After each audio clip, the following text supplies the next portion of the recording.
Bonjour et bienvenue dans cette vidéo. Avoir de mauvaises dettes est problématique pour nos finances.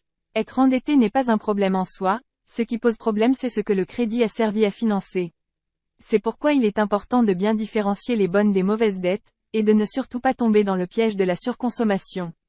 Nous verrons dans cette vidéo ce qu'est le surendettement et un rapide historique, ce que sont les mauvaises dettes, ce qu'est une bonne dette, pourquoi éviter les mauvaises et comment s'enrichir en s'endettant correctement. Avant de commencer, assurez-vous de vous abonner à notre chaîne YouTube et d'activer les notifications pour ne manquer aucune nouvelle vidéo. Vous pouvez également télécharger votre livre numérique offert, le guide de la liberté financière. Le surendettement en quelques chiffres. Premièrement, une définition du surendettement. La situation de surendettement est définie par le Code de la consommation par l'impossibilité manifeste de faire face à l'ensemble de ses dettes non professionnelles exigibles et à échoir. Autrement dit, une personne en situation de surendettement a un niveau de dette si important par rapport à ses revenus, qu'elle ne peut plus rembourser ses crédits. Deuxièmement, un historique rapide du surendettement. Dans les années 2010, le niveau de surendettement en France se réduit de manière significative passant de 38% entre 2014 et 2019 à 12% entre 2018 et 2019, sous l'effet des différents dispositifs mis en œuvre depuis la loi Neyert de 1989. En 2022, le nombre de dossiers de surendettement déposés baisse de 7% par rapport à 2021. Environ 113 000 dossiers ont été déposés au cours de l'année, dont 57% par des personnes ayant recours à la procédure pour la première fois. L'évolution des dépôts en 2022 poursuit la tendance baissière amorcée depuis 8 ans. Le nombre de dossiers déposés a ainsi été divisé par 2 depuis 2014, année record en matière de dépôt. Cette diminution tient notamment à l'adoption de plusieurs réformes visant à prévenir le surendettement et à améliorer l'efficacité de la procédure de traitement des dossiers, ainsi qu'à une bonne orientation du marché de l'emploi.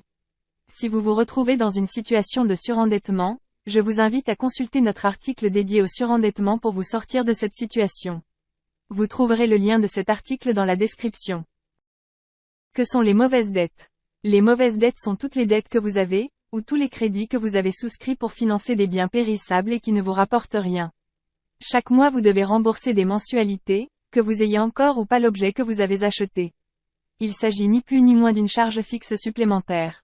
Typologie des mauvaises dettes. Les mauvaises dettes peuvent prendre plusieurs formes. La première est un crédit à la consommation. Si vous n'avez pas l'argent nécessaire à l'achat d'un bien que vous voulez obtenir, vous allez recourir à un crédit à la consommation pour l'acheter immédiatement. La seconde est une facilité de paiement accordée par le vendeur. Celui-ci vous propose de régler la facture en plusieurs fois afin d'avoir moins d'argent à sortir d'un coup. En général, cette facilité de paiement vous coûte de l'argent puisque le vendeur en profite pour gonfler légèrement la note. La troisième est un paiement différé. Celui-ci peut vous aider à ne pas être à découvert immédiatement mais elle ne fait que repousser le problème à plus tard. Vous espérez sans doute être payé ou recevoir de l'argent d'ici à ce que le montant soit prélevé, mais ce n'est qu'une solution temporaire qui au final vous met dans une situation plus problématique à la fin du mois puisque tous les paiements différés tombent au même moment. Si vous n'avez pas bien géré votre argent vous risquez d'être à découvert et pour un montant plus important. Exemple de mauvaise dette. Si vous faites un crédit pour acheter une télévision ou un smartphone, c'est une mauvaise dette. Si vous achetez votre voiture à crédit, c'est une mauvaise dette, sauf s'il s'agit d'une voiture de collection ou qu'elle est indispensable pour vous permettre d'aller travailler, puisque celle-ci perd immédiatement beaucoup de valeur dès qu'elle sort du garage ou de la concession. Si vous achetez un ordinateur que vous payez en plusieurs fois, c'est une mauvaise dette. Enfin dernier exemple, si vous faites vos courses au supermarché et que vous choisissez le paiement différé, généralement en fin de mois, c'est une mauvaise dette. Qu'est-ce qu'une bonne dette? À l'inverse des mauvaises dettes, les bonnes dettes vont vous servir à vous enrichir. Le principe est de s'endetter pour profiter d'un effet de levier et acquérir quelque chose qui nous rapporte de préférence plus que ce que l'on investit.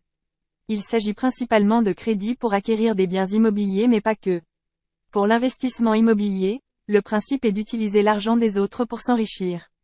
Vous utilisez l'argent de la banque pour acheter un bien immobilier et vous remboursez le crédit à la banque avec l'argent des locataires. L'idéal dans ce genre d'investissement est évidemment de ne jamais sortir d'argent directement de sa poche. Une bonne dette peut aussi être un emprunt réalisé dans le but de créer ou reprendre une entreprise. Cette dernière devra alors réaliser suffisamment de bénéfices pour vous permettre de rembourser votre crédit et pouvoir vous verser une rémunération. Gardez en tête qu'une bonne dette a toujours un revenu associé à un crédit, quel que soit le montant, alors qu'une mauvaise n'a qu'un montant à rembourser. Un revenu inférieur au montant des mensualités n'est pas une mauvaise dette, mais peut dans certains cas être un mauvais investissement. Pourquoi éviter les mauvaises dettes? Chaque personne a pour objectif de vivre le plus correctement possible, et chacun en fonction de ses critères personnels. Le montant de ressources ou de sources de revenus est donc différent d'une personne à une autre. Mais pour y parvenir il faut nécessairement de l'argent puisque dans le monde, la grande majorité des choses est payante. Pour cela il faut éviter les mauvaises dettes. Celles-ci vont avoir un impact négatif sur vos finances.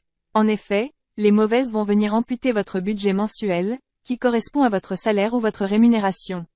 Autrement dit, si vous gagnez 2000 € par mois et que vous avez des mauvaises dettes à hauteur de 200 € par mois, vous ne pouvez vivre, économiser et payer vos factures qu'avec 1800 €.